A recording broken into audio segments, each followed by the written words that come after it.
Hello everyone, good morning. आप सभी का बहुत बहुत स्वागत है दिशा पब्लिकेशन के यूट्यूब चैनल पर। Welcome all of you.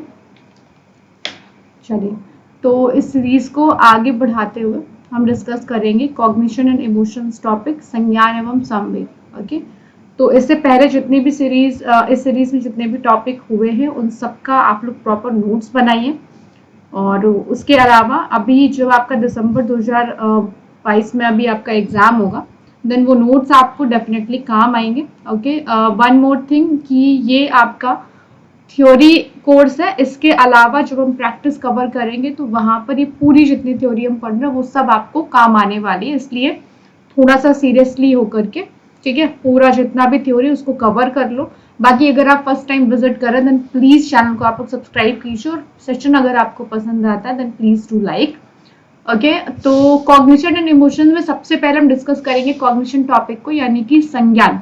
Okay, कि संज्ञान किसे कहते हैं, कॉग्निशन है क्या, और उसके बाद में हम डिस्कस करेंगे संवेग यानी कि इमोशंस को। वेट अ मिनट, एक सेकेंड देना मुझे। चलिए, वन मोर थिंग, अगर आप लोग अपने एग्जाम की कंप्लीट प्रिपरेशन करना चाहते हैं देन आप लोग दिशा पब्लिकेशन की जो सीटेट की बुक्स हैं वो अमेजोन एंड फ्लिपकार्ट दोनों जगह पर अवेलेबल हैं, उनको आप लोग परचेज कर लीजिए, क्योंकि एरर फ्री बुक्स है और बाकी हर एक सब्जेक्ट की प्रैक्टिस वाइज मॉक टेस्ट सभी बुक्स अवेलेबल हैं, इसलिए कंप्लीट प्रिपरेशन के लिए आप लोग उन बुक्स को परचेज कीजिए और पढ़ाई करना शुरू कर दीजिए। वन मोर थिंग, इनका जो लिंक है बुक्स का बाय करने के लिए तो डिस्क्रिप्शन बॉक्स में अवेलेबल है, आप वहां से क्लिक करके डायरेक्ट इनको परचेज कर सकते हैं। ठीक है, चलो तो स्टार्ट करते हैं कॉग्निशन टॉपिक को और इसको देखते हैं कि कॉग्निशन है क्या और हाउ इट वर्क्स। तो ये सब चीजें डिस्कस करते हैं। तो सबसे पहली बात, अगर हम कॉग्निशन की तरफ जाए, मीन्स संज्ञान। ओके, तो संज्ञान मीन्स कोई चीज हमारे नॉलेज में है। ओके, तो यही चीज हमारी कॉग्निशन है। तो बेसिकली हमारे थॉट्स, हमारा एक्सपीरियंस, हमारे सेंसेस मीन्स हम कोई चीज देख रहे हैं, कोई चीज हम सुन रहे हैं, कोई चीज हम टच कर रहे हैं। ओके, या तो जितने भी हमारे सेंसेस हैं उन सब के थ्रू जो भी नॉलेज और अंडरस्टैंडिंग हम रिसीव करते हैं, ठीक है, तो ये एक मेंटल प्रोसेस है। जैसे कि एग्जाम्पल, अगर कोई व्यक्ति हमारा हाथ टच करता है तो इसकी इंफॉर्मेशन सीधा सेंसस के थ्रू हमारे कहाँ जाएगी, ब्रेन तक पहुंचेगी। ओके, तो ब्रेन तक जब ये इंफॉर्मेशन पहुंचेगी मींस हमें पता लगेगा कि किसी ने हमारा हाथ पकड़ा हुआ है, तो ये हमारे संज्ञान में आएगी, मींस हमारे नॉलेज में आएगी।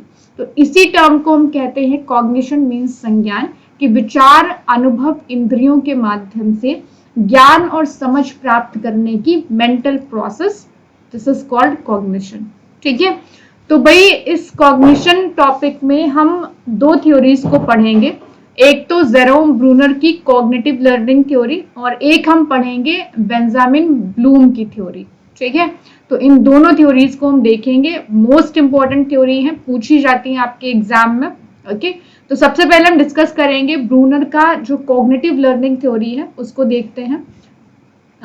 लेकिन अगर आप लोग जाएंगे कि कॉग्निटिव डेवलपमेंट थ्योरी हमको जीन पियाजे ने दी है, तो हाँ जी, लेकिन ये थ्योरी कॉग्निटिव लर्निंग थ्योरी है, वो कॉग्निटिव डेवलपमेंट थ्योरी है। ओके, तो जेरोम ब्रूनर ने कॉग्निटिव लर्निंग थ्योरी की 3 स्टेजेस बताए, मीन्स कि हम किसी चीज को सीखते हैं तो इन 3 स्टेजेस में सीखते हैं। इनकी थ्योरी पियाजे की जितनी फेमस नहीं थी, इसके पीछे एक रीजन ये है कि इनकी थ्योरी में एज का बहुत बड़ा गैप है। ठीक है, इन्होंने 2 स्टेजेस तो कंटिन्यू करी, लेकिन तीसरी जो स्टेज इन्होंने ली वहां पर एक लंबा गैप इन्होंने दे दिया, इस वजह से इनकी जो थ्योरी बहुत ज्यादा फेमस नहीं हो पाई। तो इन 3 अवस्थाओं में फर्स्ट स्टेज कौन सी है, पहली है इनएक्टिव स्टेज यानी कि सक्रियता अवस्था, जो कि जन्म से 18 महीने तक आपकी होती है। ठीक है, तो बर्थ टू 18 मंथ, यहाँ पर बच्चा अनुभूतियां मीन्स हमारा जो बिहेवियर होता है वो हमारी इंस्टिंक्ट पर बेस्ड होता है।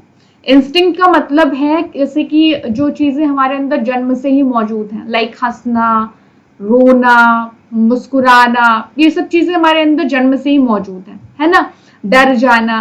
तो शुरुआती टाइम में बच्चा मूल प्रवृत्त्यात्मक यानी कि इंस्टिंक्ट बेस्ड बिहेवियर शो करता है और इसके बाद में जब बच्चा सेकेंड स्टेज पर आएगा, जिसे हम जानते हैं दृश्य प्रतिमा या प्रतिबिंबात्मक अवस्था मीन्स आइकॉनिक स्टेज, तो यहाँ पर 18 महीने से 24 महीने ये एज आपका रहेगा इस स्टेज का, आइकॉनिक स्टेज का।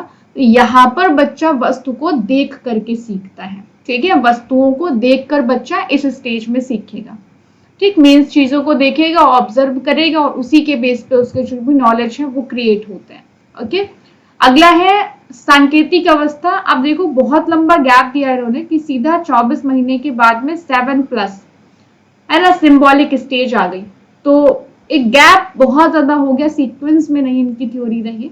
तो कई वस्तुओं को हम वास्तविक रूप में प्रकट नहीं कर पाते हैं, मतलब बहुत सी ऐसी चीजें जिनको हम रियल में नहीं दिखा सकते बच्चों को, तो उनको हम हमेशा संकेतों के माध्यम से सिखाते हैं, मीन्स सिंबल का यूज करके हम सिखाते हैं। एग्जाम्पल अगर हम लें, हम अर्थ को नहीं दिखा सकते उनको रियल फॉर्म में, है ना, लेकिन हम उनको ग्लोब शो कर सकते हैं। हम ऑस्ट्रेलिया को नहीं दिखा सकते हैं बट हम उसको मैप पे दिखा सकते हैं। तो कई सारी ऐसी चीजें जिनका हम रियल में नहीं उनको प्रकट कर पाते हैं, बट हम उनको साइन के साथ में या सिंबल के साथ में हम उनको सिखा सकते हैं। तो ये सांकेतिक अवस्था आपकी हो गई, ठीक है। अकॉर्डिंग टू जेरोम ब्रूनर, जो हमारा सीखना होता है वो मतलब क्रमिक है, एक सीक्वेंस में हम चीजों को सीखते हैं। ओके, और इन्होंने बच्चों की थिंकिंग में वस्तु मीन्स ऑब्जेक्ट और इमेज को बहुत इंपॉर्टेंट माना। बेसिकली ये कॉन्क्रीट थिंकिंग के ऊपर फोकस करते हैं कि हम चीजों को देख करके सीखते हैं, इस चीज के ऊपर ये फोकस करते हैं। इन्होंने एब्स्ट्रैक्ट थिंकिंग के बारे में कोई बात नहीं करी है, ठीक है। तो ये हो गई आपका ब्रूनर का संज्ञानात्मक विकास का सिद्धांत। अब हम डिस्कस करेंगे आगे बेंजामिन ब्लूम को। तो बेंजामिन ब्लूम बहुत इंपॉर्टेंट है आप सबके लिए है ना, क्योंकि यहां से क्वेश्चंस आपको देखने को मिलेंगे और ये क्वेश्चन हर एक एग्जाम में, चाहे वो आपका सीटेट का एग्जाम हो, चाहे वो आपका DSSB का एग्जाम हो, चाहे वो आपका KVS का एग्जाम हो, हर एक एग्जाम में बेंजामिन ब्लूम की थ्योरी पूछी जाती है। तो ये मोस्ट इंपॉर्टेंट हो गया आपके लिए। देखिए बेंजामिन ब्लूम ने टीचिंग के ऑब्जेक्टिव दिए हैं, शिक्षण के उद्देश्यों के ऊपर इन्होंने क्या किया, 3 डोमेन में डिवाइड किया, ठीक है। तो शैक्षणिक उद्देश्यों के आधार पर ब्लूम ने शिक्षण को 3 भागों में बांटा है। ओके, जो ऑब्जेक्टिव है, टीचिंग ऑब्जेक्टिव, इनको 3 भागों में बांटा है। तो इनसे क्वेश्चंस पूछे जाएंगे और ये इंपॉर्टेंट है। एक चीज आपको मैं ये बता दूं कि यहाँ से कॉग्निटिव डोमेन से बहुत क्वेश्चंस आते हैं। 3 डोमेन कौन कौन से, पहले उनको देख लो। एक तो आपका ज्ञानात्मक शिक्षण हो गया, ठीक है, मीन्स कॉग्निटिव डोमेन।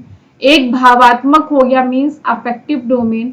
एक आपका मनोक्रियात्मक हो गया, साइकोमोटर डोमेन, ठीक है। तो ये 3 डोमेन आपके हैं इस थ्योरी में, जिसमें से इस वाले डोमेन से मीन्स कॉग्निटिव डोमेन से बहुत ज्यादा क्वेश्चंस पूछे जाते हैं। ये इंपॉर्टेंट डोमेन है, ठीक है। तो सबसे पहले देखिए आकर के जो बेंजामिन ब्लूम का कॉग्निटिव डोमेन है, इन्होंने एक सीक्वेंस में, कभी कभी सीक्वेंस भी पूछ देते हैं इस थ्योरी का कि ज्ञानात्मक शिक्षण का सही सीक्वेंस क्या है। तो आपको याद रखना पड़ेगा ज्ञान, बोध, अनुप्रयोग, विश्लेषण, संश्लेषण, मूल्यांकन, इस तरह से, ठीक है।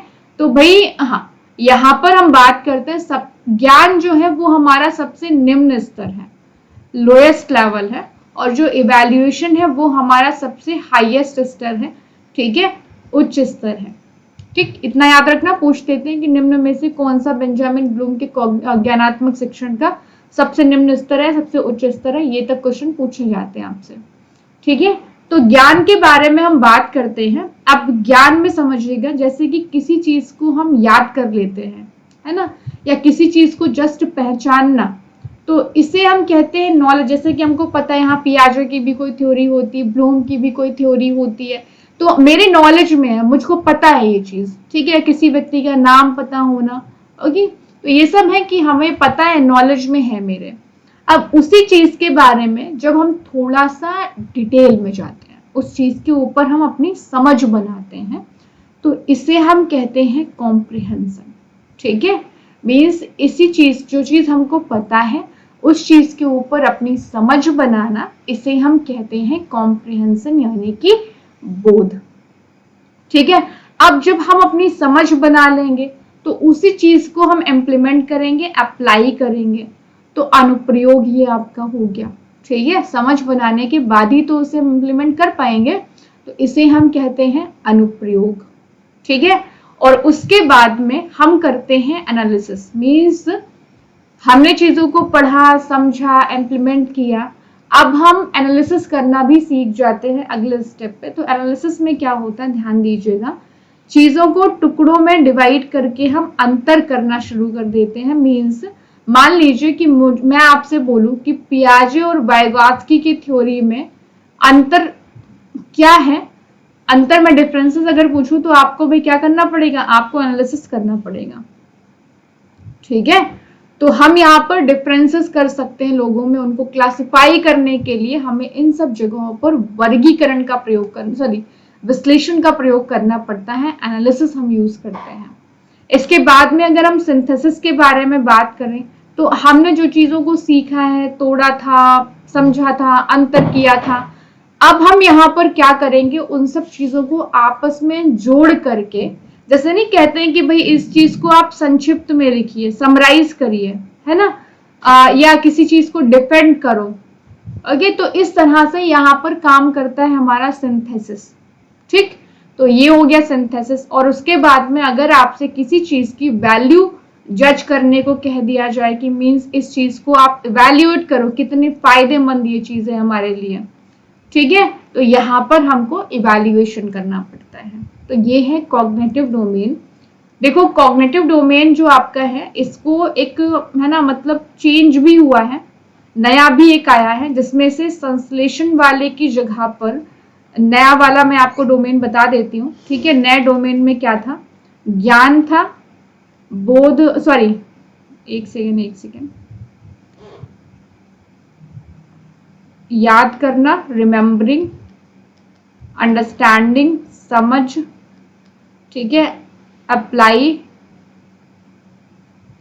अनुप्रयोग, अगला विश्लेषण भी था आपका, ठीक है, मतलब विश्लेषण करना, उसके बाद में मूल्यांकन था, उसके बाद में निर्माण करना यानी कि क्रिएट करना। ठीक है, तो ये दूसरा एक नया लेवल ऐड किया गया था हाईएस्ट लेवल में। तो याद करना, समझ, अनुप्रयोग, विश्लेषण, मूल्यांकन, निर्माण, उसमें नए वाले में जो संशोधित होकर के आया था, उसमें से सिंथेसिस को हटा दिया, सिंथेसिस की जगह पर इवैल्यूएशन आ गया और आगे ऐड हो गया क्रिएट करना। ठीक है, तो ये था आपका कॉग्निटिव डोमेन। होपफुली आपको समझ में आया होगा ये डोमेन।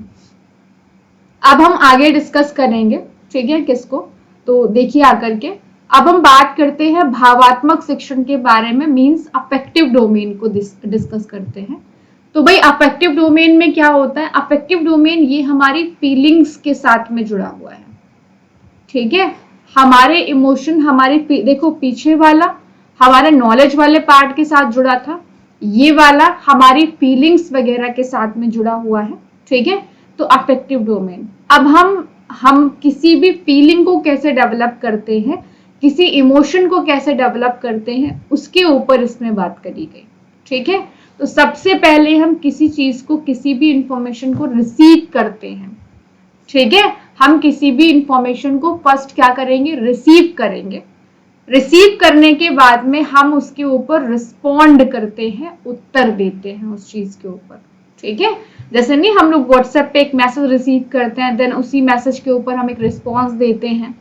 ठीक है, और रिस्पॉन्स देते हैं तो उस मैसेज को हम एक्सेप्ट करते हैं, स्वीकारते हैं, तो उस फीलिंग को एक्सेप्ट करना।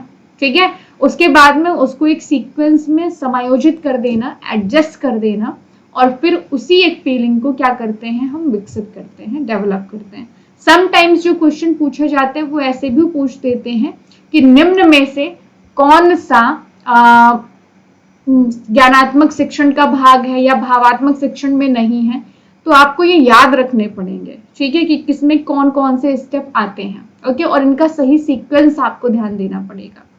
ठीक है, अगला जो डोमेन है वो है साइकोमोटर डोमेन, मनोक्रियात्मक शिक्षण। इवन समटाइम क्वेश्चन ब्लूम की थ्योरी से ऐसे भी पूछे जाते हैं कि निम्न में से कौन सा ब्लूम के सिद्धांत का हिस्सा नहीं है। ठीक है, तो ये तीनों आपको पता होना चाहिए, ज्ञानात्मक, भावात्मक और मनोक्रियात्मक। ठीक है, चलिए, तो साइकोमोटर में भाई क्या है, हम शुरुआत में क्या करते हैं और लास्ट तक हम क्या डेवलप कर लेते हैं। तो ये हमारी बॉडी मूवमेंट के साथ में जुड़ा है, हमारी बॉडी कैसे फंक्शन करती है उस चीज के साथ में जुड़ा हुआ है। ठीक है, चलिए। तो भाई सहज क्रियात्मक अंग संचालन मीन्स शुरुआत में जो बच्चा बिहेव दिखाएगा, जो भी बॉडी रिस्पॉन्स करेगा, वो उसकी मूल प्रवृत्ति पर आधारित होता है। ठीक है, जो चीजें जन्म से ही बच्चे में मौजूद होती हैं उस पर बेस्ड होगा। ठीक है, तो मूल प्रवृत्तियों पर आधारित होगा। अब जैसे कि हंसना, रोना, खिलखिलाना, इस तरह से करना। ओके, अगला अगर हम बात करें, उसके बाद में धीरे धीरे बच्चा बेसिक चीजों को करना शुरू कर दिया, लाइक घुटनों के बल, है ना, घिसलना, ऐसे किसी चीज को पकड़ करके चलना, बैठना किसी चीज को पकड़ करके, तो कुछ बेसिक फंडामेंटल मूवमेंट करना शुरू कर देता है वो। ठीक है, अगला अगर हम बात करें, उसके बाद में धीरे धीरे वो उसमें फिजिकल एबिलिटी आ जाती है, जैसे कि वो बिना चीजों को पकड़े चलना शुरू कर देता है ना, कुछ कुछ दौड़ना वो शुरू कर देता है, बैठना खुद से शुरू कर देता है। तो शारीरिक योग्यताएं बच्चे में आ जाती है, धीरे धीरे फिजिकल एबिलिटीज डेवलप हो जाती हैं। ठीक है, इसके बाद में प्रत्यक्षीकरण, ठीक है, परसेप्चुअल एबिलिटी। अब बच्चा चीजों को देखकर भी रिस्पॉन्स देना शुरू कर देता है धीरे धीरे उसके बाद में।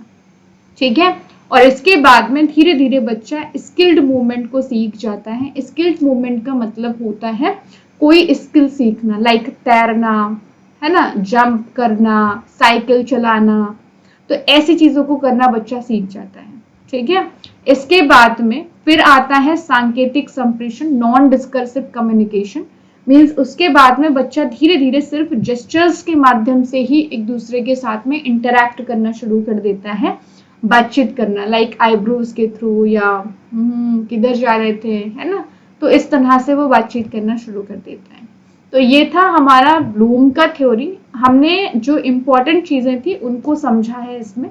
ठीक है, आइए तो अब हम आगे चलेंगे और अब हम बात करेंगे इमोशंस के बारे में कि व्हाट इज इमोशन। ठीक है, इमोशन है क्या।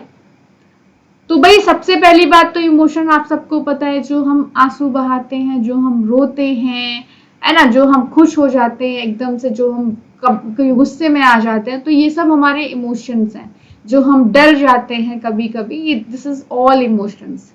कुछ स्टेटमेंट है इमोशन के ऊपर। तो वुडवर्थ ने कहा है संवेग एक व्यक्ति की उत्तेजित दशा है। मीन्स हमारे जो इमोशन है वो जब एकदम एक्सट्रीम पे होती हैं चीजें, ठीक है, तो उसे बोला है इन्होंने इमोशन। ठीक, इसके बाद में रॉस का जो स्टेटमेंट है वो ये है कि संवेग एक मानसिक प्रक्रिया है जिसमें रागात्मक तत्व प्रधान रहते हैं। मीन्स हमारे जो इमोशनल एलिमेंट होते हैं, लाइक हंसना, सैड होना, दुखी होना, खुश हो जाना, ये एलिमेंट्स डोमिनेंट होते हैं। ठीक है, ये स्टेटमेंट रॉस का है। अगला पीटी यंग का स्टेटमेंट है कि संवेग मनोशारीरिक, मीन्स मानसिक और शारीरिक। ठीक है, हमारे मानसिक और हमारे शारीरिक दोनों रीजन की वजह से एक व्यक्ति में जो उपद्रव पैदा होता है, एक डिस्टर्बेंस पैदा होता है, इसे हम कहते हैं इमोशन। ठीक है, तो भाई वॉटसन ने बोला कि शुरुआत में बच्चों में सिर्फ 3 इमोशन पाए जाते हैं, क्रोध, भय और संवेग। प्रोफेसर ब्रिजेस ने कहा कि भाई बच्चों में 10 संवेग पाए जाते हैं 24 महीने पर। मैकडूगल ने 14 प्रकार के संवेग बताए। अब अगर हम बात करें जो इमोशन वर्ड है, इसकी उत्पत्ति कहाँ से हुई है, तो इमोशन वर्ड की उत्पत्ति लैटिन भाषा के इमोवेयर शब्द से हुई है। ठीक है, देखिए थ्योरी तो इम्पोर्टेंट है ही है, लेकिन साथ ही साथ आपके लिए बहुत जरूरी है कि आप प्रैक्टिस भी करें। ठीक है, आप खुद से भी पढ़ें, आप बाकी सब्जेक्ट के ऊपर भी फोकस करें। तो इसलिए आप लोग अच्छे ढंग से तैयारी करने के लिए दिशा एप्लीकेशन की जो बुक्स हैं उनको आप लोग परचेज कर लीजिए, जिनके लिंक डिस्क्रिप्शन बॉक्स में अवेलेबल हैं। बेस्ट बुक है, थ्योरी में भी बेस्ट है, प्रैक्टिस में भी बेस्ट है, मॉक टेस्ट के ऊपर भी बुक्स आई हुई हैं। ठीक है, तो उनको आप लोग फ्लिपकार्ट या अमेजोन के थ्रू परचेज कर सकते हो, जिनका लिंक डिस्क्रिप्शन बॉक्स में अवेलेबल है। ठीक है, आइए आगे चलते हैं। तो भाई बेसिकली संवेग शब्द की जो उत्पत्ति हुई है वो लैटिन भाषा के इमोवेयर शब्द से हुई है। संवेग का अगर हम शाब्दिक अर्थ जाएं, समटाइम्स पूछते हैं कि संवेग का शाब्दिक अर्थ क्या है, तो इसका मतलब है हमारे एक्साइटमेंट में जो अप एंड डाउन होता है, उत्तेजना में जो उथल पुथल होती है, इसे इमोशन हम कहते हैं। ठीक है, एकदम से जो चेंजेस आते हैं ना, तो इसे हम इमोशन कहते हैं। संवेगों पर सबसे पहला जो अध्ययन किया है वो चार्ल्स डार्विन ने किया है, और एक है आपका विरेचन सिद्धांत, जो कि दिया हुआ है अरस्तु ने। ठीक है, अब विरेचन सिद्धांत जो हमें अरस्तु ने दिया है, विरेचन का मतलब होता है अपने इमोशन को कृत्रिम या बनावटी तरीके से बाहर निकाल देना। लाइक हम बहुत सैड हैं, बहुत दुखी हैं, अब हम क्या करें, वहां पर हम कोई मूवी देख लें और उसको देख करके अपना रोना निकाल लें, रो लें, ठीक है, और फिर हल्का फील करें। ओके, तो किसी या किसी कृत्रिम या बनावटी तरीके से अपने इमोशन को बाहर निकालना, इसे हम कहते हैं विरेचन। ठीक है, ये अरस्तु ने दिया हुआ है। ओके, तो आई गेस यहां तक तो आप सबको समझ में आया ही होगा। अब हम बात करेंगे इमोशंस, तो उत्तेजना में उथल पुथल, इमोशंस की कुछ विशेषताएं हैं। ओके, कौन कौन सी विशेषताएं देखते हैं। तो इमोशन परिवर्तनशीलता होती है, मीन्स चेंजेबल है, हमेशा सेम इमोशन नहीं हमारे अंदर रहता है, इमोशन हमारे बदलते रहते हैं। ठीक है, चेंज होते रहते हैं। ये नहीं कि गुस्सा है तो एकदम गुस्सा ही हर टाइम पे रहे, तो ऐसा नहीं होता है। ठीक है, अगला स्थानांतरण। स्थानांतरण का मतलब है कि इमोशन ट्रांसफरेबल है, जैसे कि एक जगह का गुस्सा हम दूसरी जगह निकाल देते हैं। ठीक है, तो ट्रांसफर भी हो जाते हैं इमोशन आपके। अगला है शारीरिक परिवर्तन। इमोशनली जब बहुत हाई होते हैं इमोशंस, तो फिजिकल चेंजेस भी होते हैं। लाइक एकदम गुस्सा है बहुत ज्यादा, तो एकदम चेहरा लाल हो जाए, हार्ट बीट बढ़ जाए, आंखें लाल हो जा रही हैं, है ना, तो फिजिकल चेंजेस भी आते हैं इमोशंस जब बहुत हाई होते हैं। हमारी विवेक शक्ति का विलोपन। लाइक जब बहुत गुस्सा है तो एकदम ऐसे रिस्पॉन्स करना नहीं कि जान ले लेंगे, बहुत खुश हैं तो ऐसे इतने सारे प्रोमिसेस कर देना। तो जब इमोशंस बहुत हाई होते हैं तो हमारी विवेक शक्ति का विलोपन भी हो जाता है। ठीक है, इमोशंस कैन बी पॉजिटिव और नेगेटिव, मीन्स हमारे जो इमोशन होते हैं वो पॉजिटिव या नेगेटिव भी होते हैं। लाइक गुस्सा होना नेगेटिव है, खुश होना पॉजिटिव इमोशन है। ठीक है, इमोशंस अनिश्चित मात्रा में होते हैं, कोई फिक्स्ड नहीं है कि इतने ही इमोशंस हमारे अंदर आएंगे, 1 किलो आएंगे, 2 किलो आएंगे, कितने भी आ सकते, कितना भी गुस्सा हो सकते, कितना भी खुश हो सकते हैं, कोई लिमिट नहीं है इसकी, कोई सर्टेनिटी नहीं है कि मतलब इतने इमोशन होंगे हमारे अंदर। इंडिविजुअल डिफरेंसेस, भाई इमोशंस में हर व्यक्ति में इमोशंस अलग अलग पाए जाते हैं। ठीक है, हर व्यक्ति में इमोशंस अलग अलग पाए जाते हैं। तो यहाँ पर ये हैं संवेगों की विशेषताएं। ठीक है, संवेग के 3 पक्ष हैं, एक शारीरिक है, एक भावात्मक है और एक क्रियात्मक है। अब शारीरिक, भावात्मक, क्रियात्मक का मतलब आपका क्या है, देखिए आकर के फिजिकल में, जैसे कि हम कहीं जा रहे थे, अब हमने कोई चीज देखी, बॉडी ने उस चीज को परसीव किया। अब मान लो हम डर गए, मान लीजिए सामने सांप देख लिया हमने, हम डर गए, इमोशन आया और वहां से हम उल्टे पैर भाग गए, बॉडी ने क्रिया करी।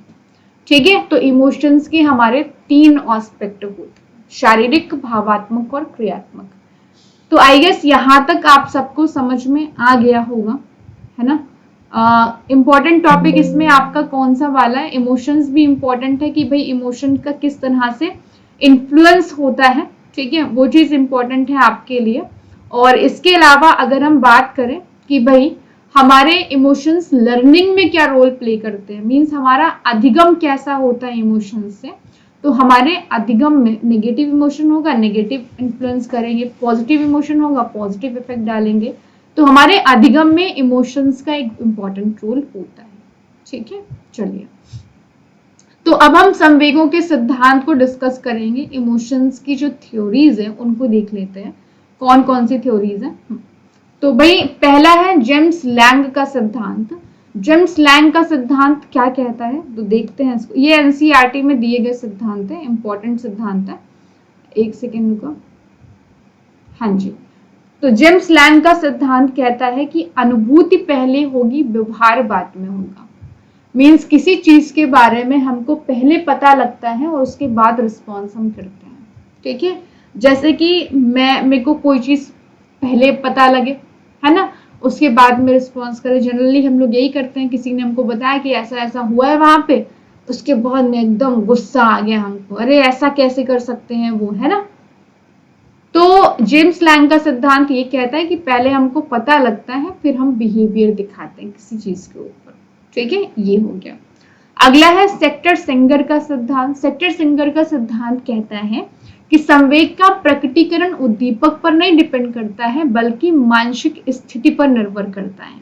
मीन्स हमारे इमोशन उस टाइम पे कैसे हैं, ठीक। जैसे कि मान लीजिए कि आप बहुत खुश हो, बहुत बढ़िया सब चीजें हो रही हैं, अब कुछ गड़बड़ हो गई जिसके ऊपर आपको बहुत गुस्सा आ सकता था, लेकिन चूंकि आप बहुत खुश हो तो आपने हल्के में उसको लेट इट बी कर दिया, आपने कहा चलो ठीक है कोई बात नहीं, हो गई, इट्स ओके। तो इमोशंस का प्रकटीकरण उद्दीपक पर डिपेंड नहीं करता है, आपका मेंटल स्टेट उस टाइम पे कैसा है उसके ऊपर डिपेंड करता है। जैसे कि मान लीजिए आप बहुत गुस्सा है, उस टाइम पे कोई चीज, छोटी सी भी चीज हो जाए तो आप एकदम रिस्पॉन्स कर देते हो कि ऐसा कैसे हो सकता है, ये है वो है। तो संवेगों का जो प्रकटीकरण है वो उद्दीपक पर डिपेंड नहीं करता है, बल्कि हमारी उस टाइम पे मेंटल स्टेट क्या है उसके ऊपर डिपेंड करता है, ठीक है। अगला है कैनन बार्ट का सिद्धांत। संवेग तभी प्रकट होंगे जब व्यक्ति के शरीर में उत्तेजना होगी।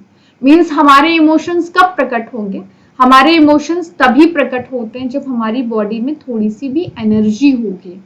अब मान लीजिए खाना नहीं खाया है, एकदम सुस्त से बैठे हुए हैं, अब कोई 4 गालियां भी दे जाए अगर के तो क्या ही है, शांत बैठे हैं, कुछ कर थोड़ी ना लेंगे। लेकिन वहीं एकदम एनर्जी में बैठे, खा पी के बढ़िया अब लड़ने आओ, है ना, तो अब खूब लड़ लेंगे। तो इमोशंस तभी प्रकट होंगे जब हमारी बॉडी में उत्तेजना होगी, एनर्जी होगी, एक्साइटमेंट होगी, ठीक है। तो भाई संवेग और संज्ञान से क्वेश्चंस पूछे जाते हैं, इंपॉर्टेंट है कि इमोशंस हमारे लर्निंग में कैसा रोल प्ले करते हैं और संवेग और संज्ञान का आपस में रिलेशन क्या है। जैसे कि देखिए आकर के, क्या संवेग अलग है और संज्ञान अलग है? नहीं, संवेग और संज्ञान दोनों आपस में संबंधित हैं। जैसे कि मान लीजिए किसी ने मेरे को एक थप्पड़ मारा, अब थप्पड़ मारा, टच हुआ, पता लगा, इंफॉर्मेशन ब्रेन तक गई कि भाई थप्पड़ पड़ा है बहुत तेज से वाला, संज्ञान, नॉलेज हुआ इस चीज का। अब जब थप्पड़ पड़ा तो भाई साहब बहुत तेज लगा जाकर के, तो हम क्या हुआ वहां पर, रोना शुरू कर दिया, इमोशंस आ गए हमारे, ठीक है। अब यही देखो ना, जो बॉडी अनकॉन्शियस होती है, बेहोश होती है, कोई कितने मार ले पता ही नहीं लगता, इवन पेट तक पूरा ऐसे खोल दिया जाता है, सर्जन खोल देते हैं, पता ही नहीं लगता है, क्योंकि वो इन्फॉर्मेशन ही नहीं, क्योंकि माइंड उस टाइम पे कॉन्शियस है ही नहीं, ठीक है। तो इसलिए यहाँ पर आपका हो जाएगा कि संवेग और संज्ञान, इमोशंस और कॉग्निशन आपस में रिलेटेड होते हैं, ठीक है। हाँ, लेकिन अगर हम बात करें यहाँ पर कि इमोशंस और, शांत रहो भाई 2 मिनट प्लीज, हाँ, कि अगर हम बात करें कि इमोशंस और हमारी जो कॉग्निशन है वो आपस में रिलेटेड है या नहीं है, तो भाई इमोशंस और हमारे कॉग्निशन आपस में रिलेटेड नहीं है, इंडिपेंडेंट है, अलग है, ऐसा जनजोग कहते हैं, ठीक है। अगर हम इन जनरल वे बात करें तो थोड़ा सा डिस्टर्बेंस है, सॉरी फॉर दैट, हाँ, कि इमोशंस और कॉग्निशन आपस में जुड़े हैं इन जनरल वे अगर आपसे पूछे तो। और अगर यहीं पे बात करें कि जनजोग के अनुसार, तो इमोशंस और कॉग्निशन अलग अलग है, ठीक है। ये है जनजोग के अकॉर्डिंग। तो ये था आज का आपका topic, emotions and cognition. Hopefully आप सबको समझ में आया हुआ होगा।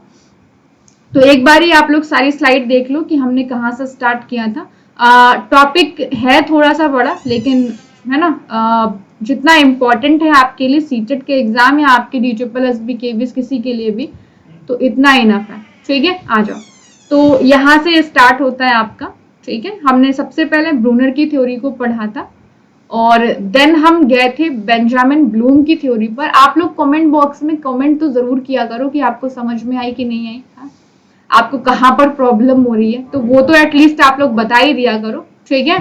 अगला, हाँ, हमने सारे डोमेन पढ़े थे आपके बेंजामिन ब्लूम की थ्योरी के। बाकी हमने इमोशंस टॉपिक को भी कवर कर लिया। इसके बाद में हम एक नया टॉपिक डिस्कस करेंगे जो कि आपके लिए और भी इम्पोर्टेंट होने वाला है, क्योंकि अब आपके 2-3 टॉपिक जो बच रहे हैं सीटेट के पर्सपेक्टिव से, बाकी तो काफी सारे हैं अभी, ठीक है, अलग अलग उसमें। तो यहाँ पर आपका लर्निंग टॉपिक और मोटिवेशन टॉपिक, ठीक है। हम इनको स्टार्ट करेंगे बहुत जल्दी, ठीक। तो अगली क्लास में मिलेंगे हम लोग एक नए टॉपिक के साथ में। बाकी फिर से कहना चाहूंगी, अगर आप फर्स्ट टाइम विजिट कर रहे हैं देन प्लीज चैनल को आप लोग सब्सक्राइब कर लीजिए, ठीक है। और साथ ही साथ आप लोग बेल आइकन को जरूर प्रेस कर लो। और हाँ, इसके अलावा आप लोग सेशन को लाइक कर दिया करो अगर आपको क्लासेस पसंद आती हैं तो, ठीक है। बाकी पूरी प्लेलिस्ट क्रिएट है हमारी सीटेट के एग्जाम की, तो आप लोग इसको अच्छे से कवर कीजिए और एग्जाम की प्रिपरेशन कीजिए, ठीक है। तो मिलते हैं हम लोग एक नई क्लास में, तब तक के लिए bye bye, take care, wish you all the best. थोड़ा सा इधर गैप हो गया आपकी क्लासेस में, but now it will be continue. Okay, thank you so much, bye bye, take care, wish you all the best. फिर मिलेंगे हम लोग अगली क्लास में एक नए सेशन में। Thank you.